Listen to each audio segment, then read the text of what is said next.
Hey everyone, this is Brian Trauschold back with the Sales Operator series, and I'm joined by Bethany. How are you doing? I'm good. I'm good. How are you?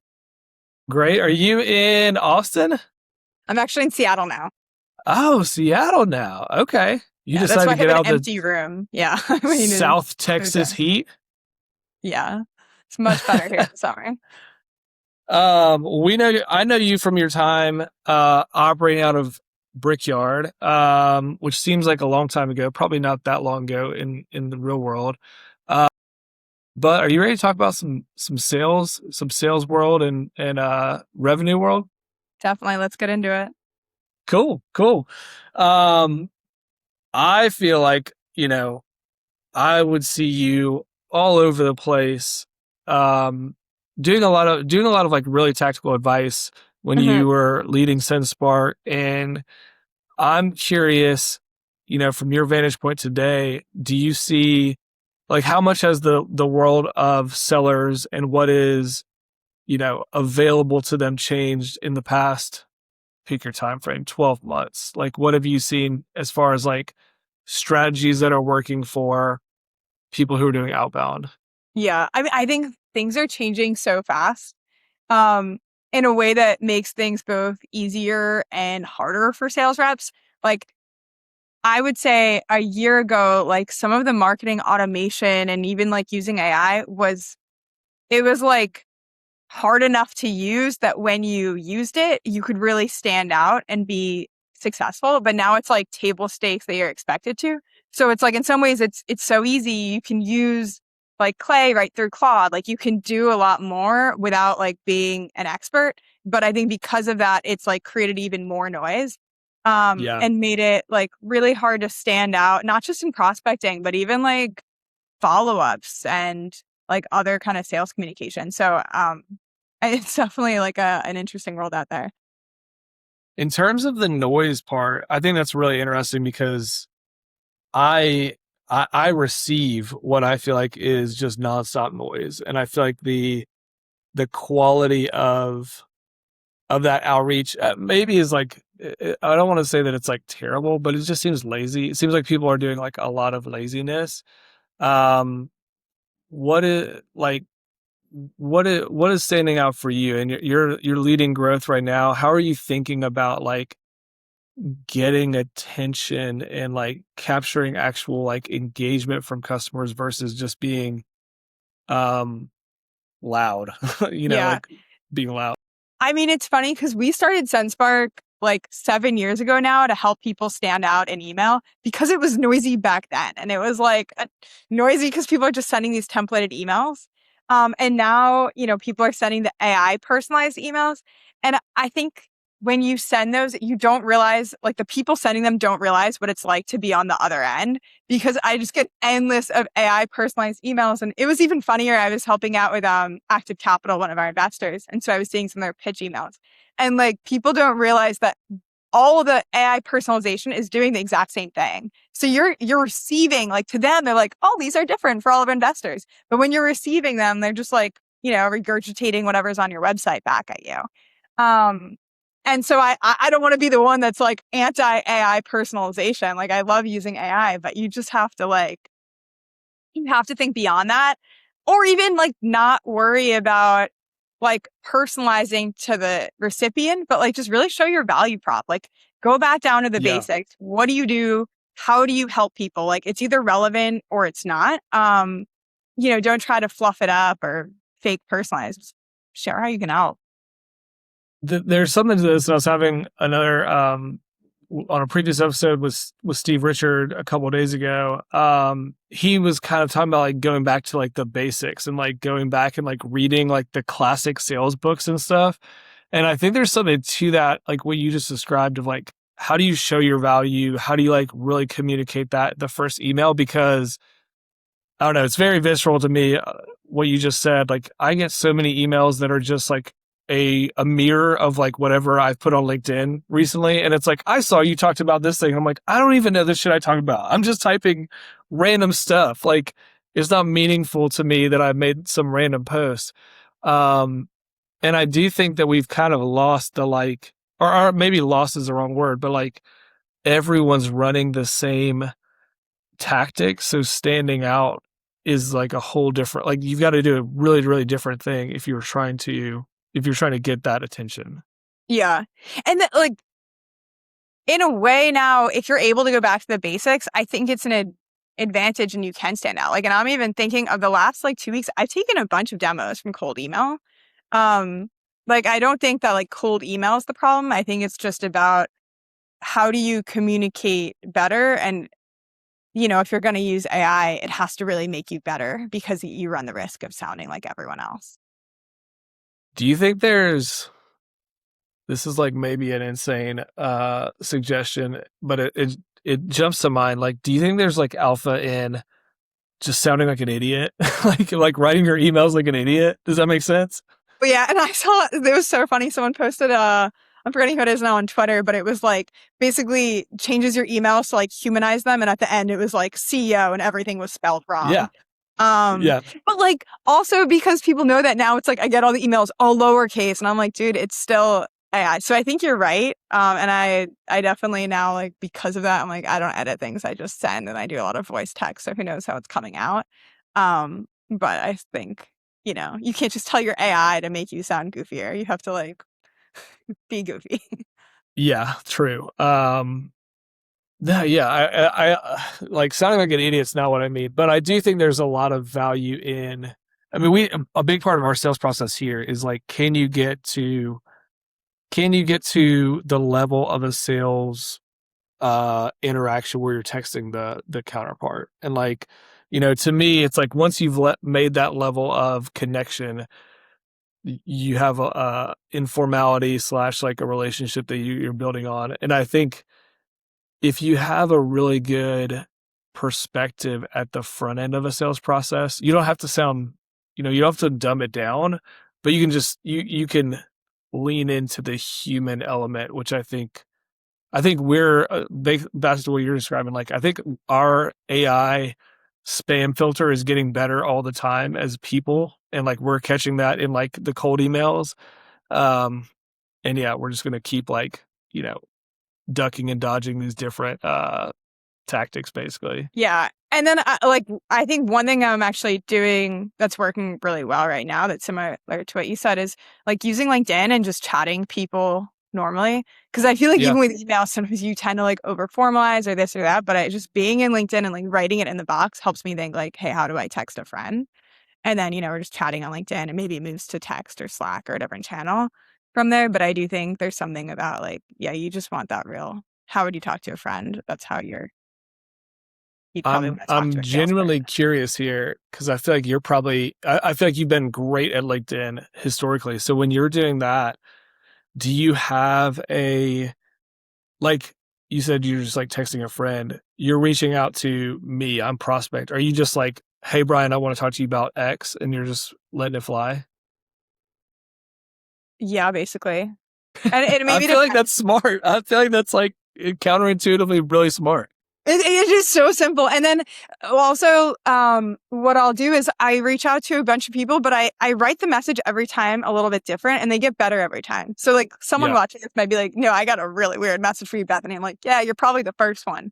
Cause like as you Yeah. write the message again and again, it helps you like become a little more clear, more concise. Or like, why did I make that so lengthy? So I try to do that. And then once I get to the point where I said like the same thing to a lot of people, then I start automating. But even like I love automation, but like you can't start there. You just automate weird messages, even people who are Yeah. really good at it. Well, I don't know. I think that there's something very interesting about that. When you pass that off, okay, so you message someone on LinkedIn. You mentioned like Slack or another like medium. Where do you think is the best place? Like, where do you want to get them to? Do you want to end up in like a Slack, like a real time communication, or do you want to get to somewhere where you can demo? I think that depends on the product. Like at SendSpark, it was all about demos. Like we sold to salespeople, so we had like kind of a more clean sales process of doing like reach out, discovery, demo, passing things on the more I'd say the more proper way. But right now it's Schematic. We sell to product and engineering teams. So Slack is really more accessible. And also because then you could bring more people into it Like with Schematic, you're like setting up a billing system. So there might be different like stakeholders and say synchronous, different time zones. And so maybe we'll do one call, not even do a call, but we'll start a Slack channel. And then, people will start adding the right people from our company in and chat there. I think I think the Slack channel process and to your point, like different types of teams have different ways of communicating, but like the ability to basically have a de facto buying committee or at least like an early version of that who maybe, all on the engineering team or whatever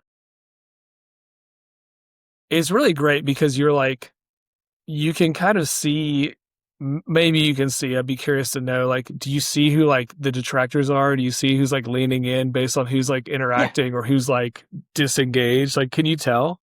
I mean, yeah, not only can you tell, but like Claude can tell, like because it's Mm, all in Slack and then you can connect that. So the LMs, then you can get like insights and look at different channels to be like, who tends to be the one leading this? Who's bringing this stuff?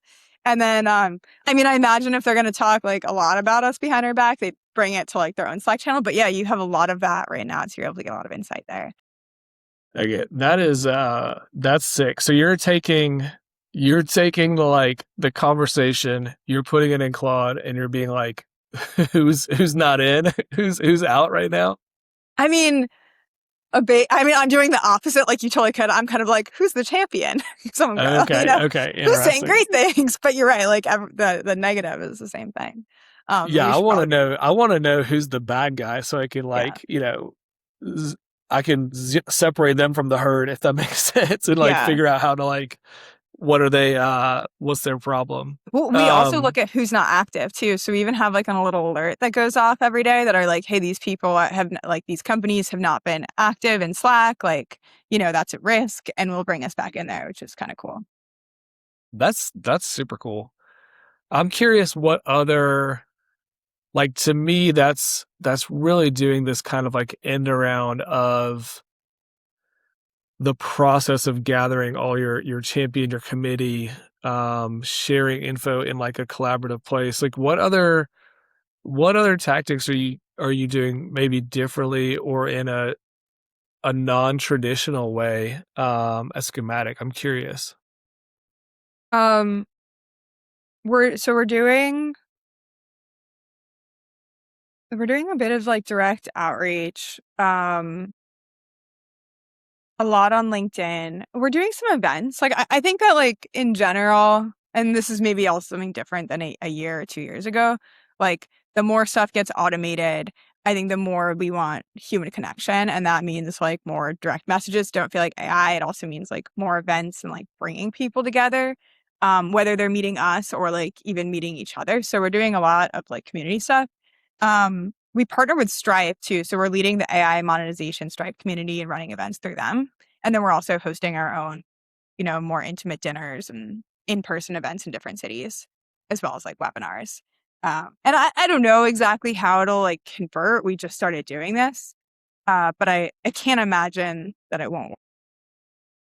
I think the in-person thing, if that was like a hypothesis you have, I think you're 1,000,000% right because I do feel like there's been a big pendulum swing to two different parts of that. One, I think people are in the sales ecosystem. It feels like people want to get back together, but it also feels like people are really maybe this is related to like the spam thing or kind of like the distrust thing, but they really want to like find other people who already like this tool. Like they want like a Yeah. high signal of trust from like some peer that's like I'm friends with Bethany. They're great to me. Like um and so it's interesting that I feel like that really went away and all of a sudden we had like the virtual events and the webinars and like that stuff seems to be like dead and it's like cool, where can we go be in a happy hour or like a conference room for like a few hours? Like that seems like it's back.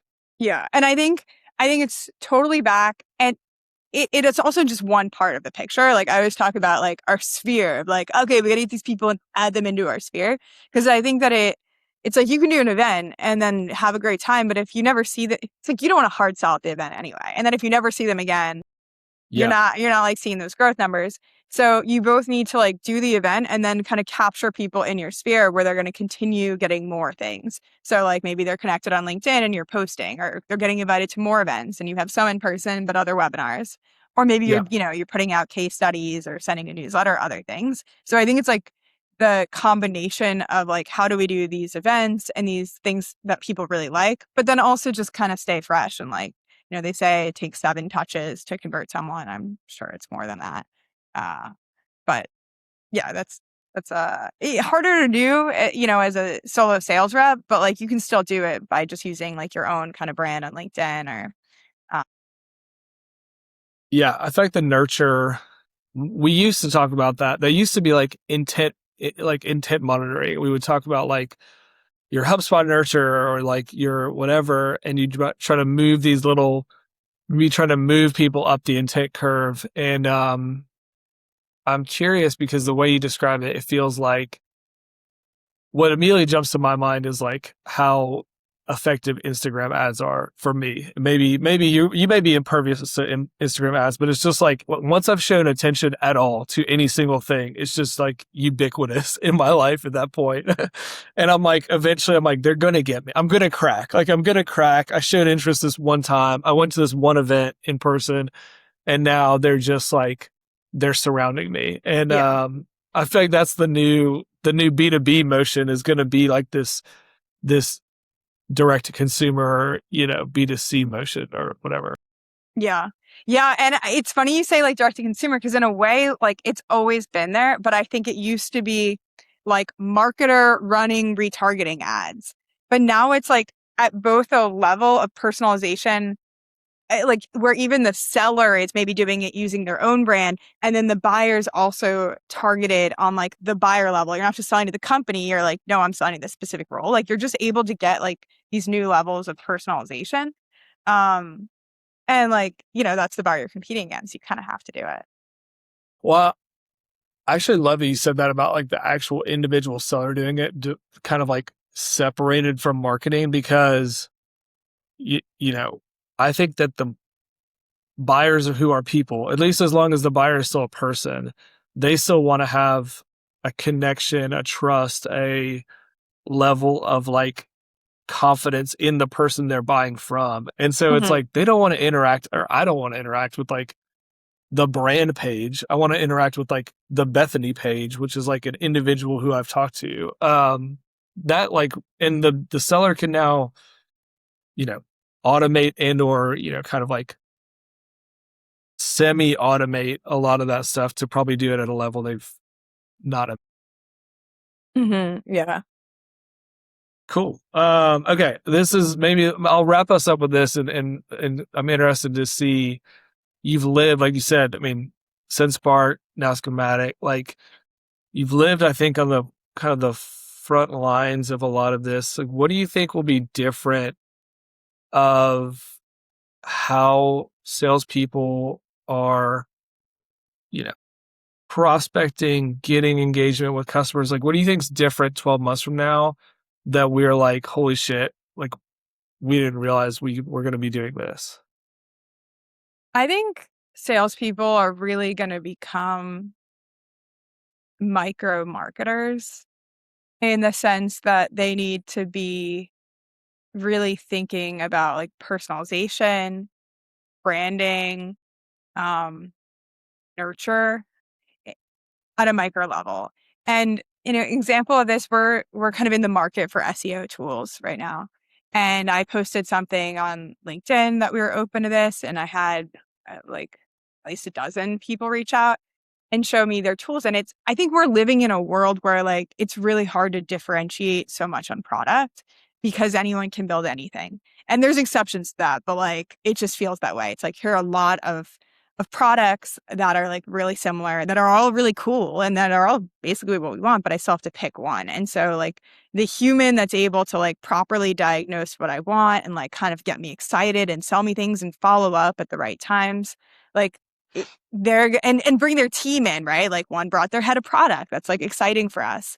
Because they can be a customer for us. And like the people who are really able to like deliver this branded experience are going to win in a competitive landscape. And I think everything is getting more competitive. I totally agree with that. I like the way you put like the micro marketer.